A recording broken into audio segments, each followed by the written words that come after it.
everybody, and welcome back to my channel, or welcome to my channel if you guys are new. As you guys have probably seen on my channel, I have started creating a whole entire playlist of videos dedicated to business for makeup artists. I wanted to create a series that basically helps makeup artists out when it comes to starting their own business. It's not just about the actual makeup applications and also building your freelance kit, it's also about protecting yourself as a business owner as well. With makeup, you literally can run into a whole bunch of liability issues just because you are actually touching people's faces and doing makeup on other people. Especially with these trying times, I feel like it's really important to protect yourself. So last week I covered the pricing structure for bridal makeup artists. I'm specifically going to go into bridal makeup artistry because I am a bridal makeup artist primarily. So today's video, we are actually going to be talking about bridal contracts. When I first started off a couple of years ago in bridal makeup artistry, I did not know that bridal makeup contracts even existed or that it was really necessary to have them. Before I go any further, I just want to explain why it's so important to have contracts with your clients.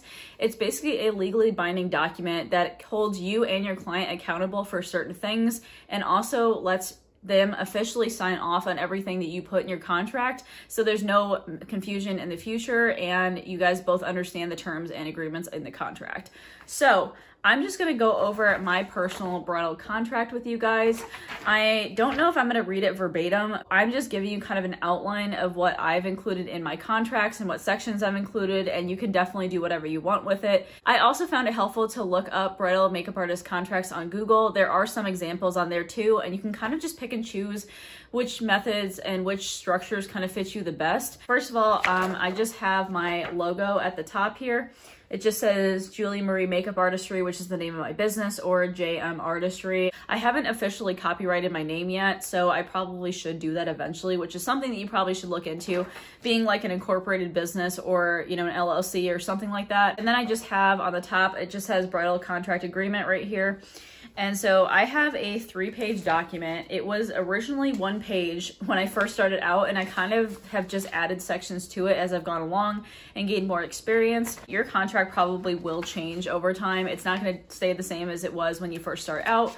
So don't get too discouraged if you can't figure out quite like the right, I guess, method to do your bridal contract. And I have them put in their personal information, like their address, their phone number, their email.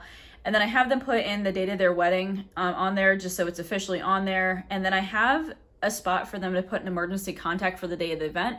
So this is honestly pretty important to put down in your contract, or at least ask your client about. Just ask them if they have an emergency contact. So for instance, if you show up at the venue and maybe you don't know where to go, or you can't find the location, for instance, and your bridal client isn't answering their phone because obviously they're the bride and so they might get distracted or leave their phone somewhere, you need to have some sort of other person to be that contact for the day of. It could be the event coordinator, it could be your wedding planner, it could be like a mother of the bride, or it could be their maid of honor. They should give you some sort of emergency contact just so you can contact that person and not bother the bride about it.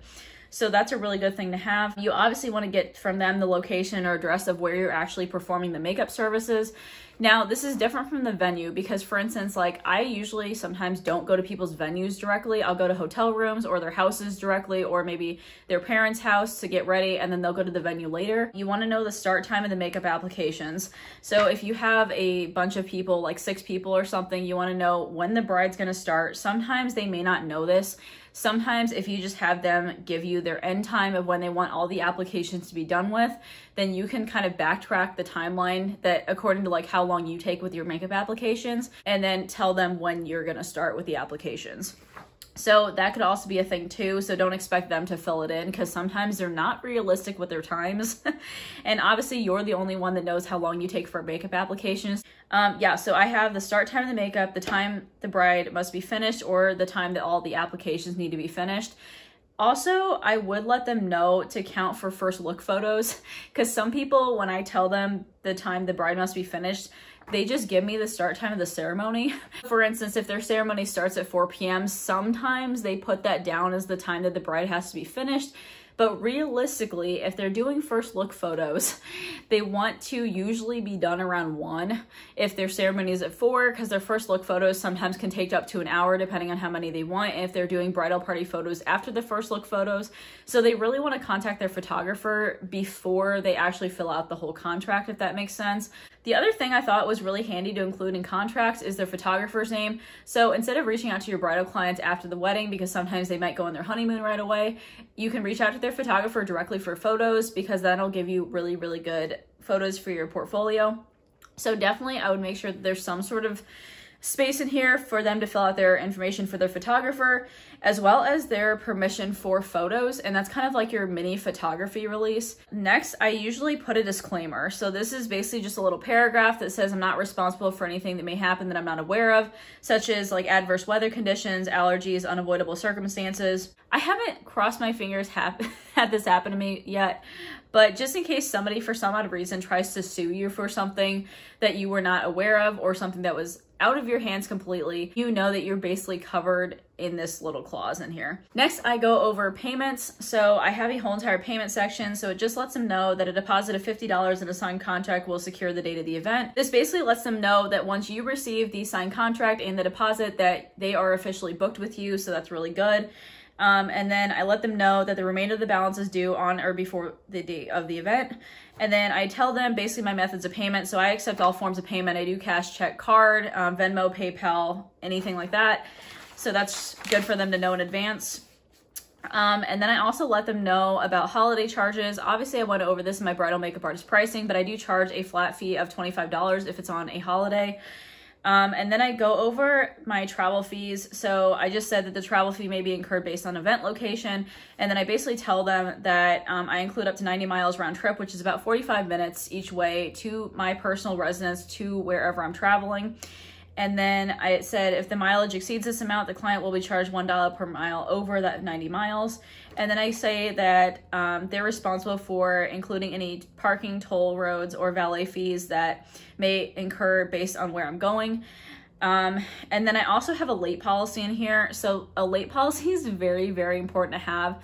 I have unfortunately had clients late before for things, and it's very important to have some sort of clause in here that basically protects you, just in case your client's late and you can't finish all the applications in time. It basically lets them know that it's not your fault if you can't get it done if they're late. And then I do have a late fee of $10 that's added to the client's total balance for every 30 minutes that they're late.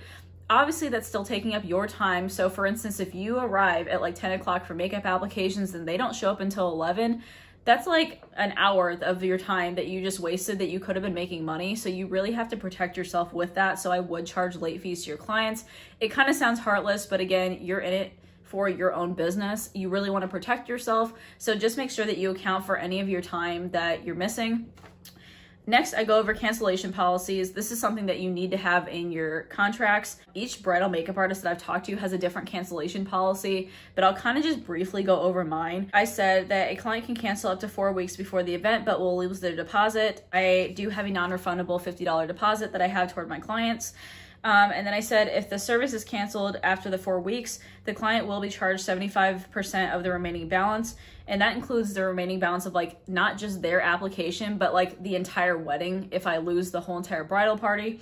And again, you want to account for your time spent. So basically in my mind, 4 weeks is about a month out. So say your client cancels on you, you know, sometime within that 4 week period, then realistically, it isn't possible for you to get a last minute bridal client within that 4 weeks of that wedding.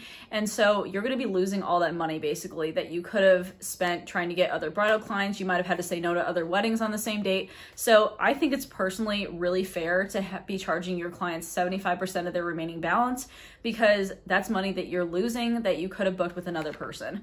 So that's what my cancellation policy is. And then I said if a client cancels 48 hours or less before the event time, which is really, really short, and I basically said that if they cancel in between that 48-hour period, then they'll be charged the entirety of the remaining balance, and then it'll be due on the date of cancellations. After their cancellation, I then put a clause in there that said if I have to cancel it for any unforeseen reasons, such as a medical or family emergency, I will literally do just about anything I can to be there for that client's wedding. Knock on wood, I have not had to cancel for any reason based on my own personal reasons. But just in case I did want to have a clause in here. I said the client will be reimbursed for any monetary amount that they have paid up until that point. So basically, if they have started paying toward that balance, or if they have the deposit, usually my deposit is non-refundable. But if I'm the one that's actually canceling, then I will return that deposit back to them just because it was my fault. And then I will give them any sort of money that they paid toward that balance. So say they've paid like $100 to me or something besides just the deposit, then I will give that $150 back to them because it was on my own accord that I had to cancel. So then I said that it'd be my responsibility to find a replacement makeup artist equal to my abilities. Next, I go over application fees. I basically just listed off my basic services and luxury services and the pricing structure of each of them. I also let them know that lashes and touch-up kits are included with either of these services. And I also did include bridal trials as well into that pricing, so I have that included as well. Then I will show you this part of it because it's very important to have. I said list all people wanting to get makeup done here.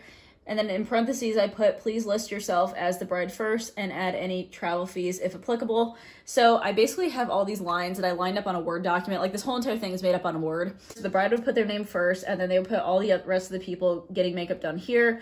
And then I have relation to the bride here. So then it'd be like mother of the bride, bridesmaid, maid of honor, etc. And then the price that they're paying on here. So then right here is when they would total up all of what they owe me for the entire bridal party. And then they basically have the total due here. This just ensures that they know what they're paying ahead of time. So for some odd reason, one of their bridal party members doesn't pay me the right amount, then they're basically need to compensate me for the rest of the amount due. This also helps me because as a bonus service to my clients, I do actually set up a whole entire timeline and getting ready schedule for my bridal clients as far as makeup goes. So it's really handy for me to personally know names and also the relationship to the bride. So I know who to put where and at what time. So after they list all the names and everything, on the very last section I have just for the bridal clients, I say, by signing my name below, I'm committing to pay the entire balance of the makeup services totaled above and understand the terms and conditions of this contract agreement. And then I have them sign their name and then I have them date it for the date that they signed the contract.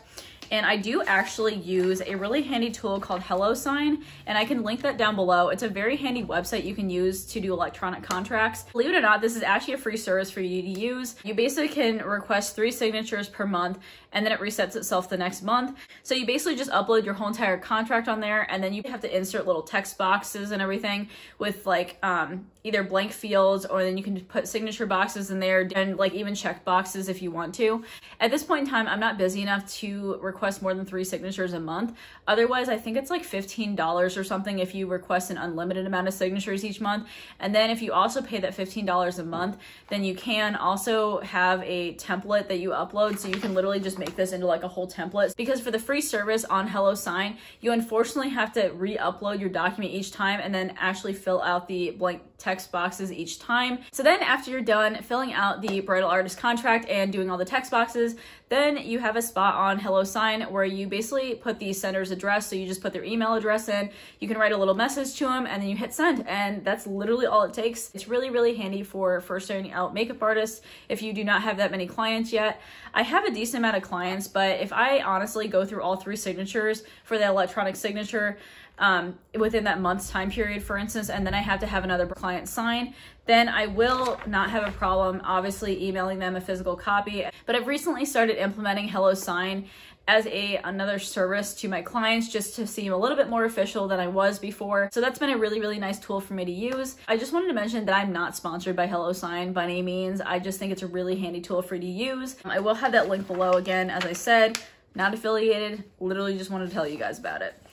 Anyways, I think that's it for the bridal contracts. Again, I'm not going to be sharing specifics or uploading the PDF file of what my actual bridal artist contract looks like. I spent a lot of time doing the wording and the paragraphs and everything. So just make sure you do your research. Again, your bridal artist contracts will not be the same as when you started. Make sure you think about it hard enough, but not too hard to where you're stressing out about it.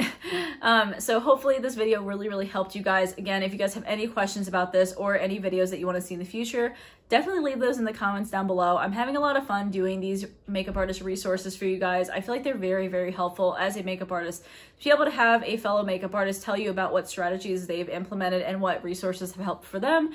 So again, please subscribe to my channel. If you guys have not already, give this video a big thumbs up if you thoroughly enjoyed it, and I will talk to you guys later. Bye.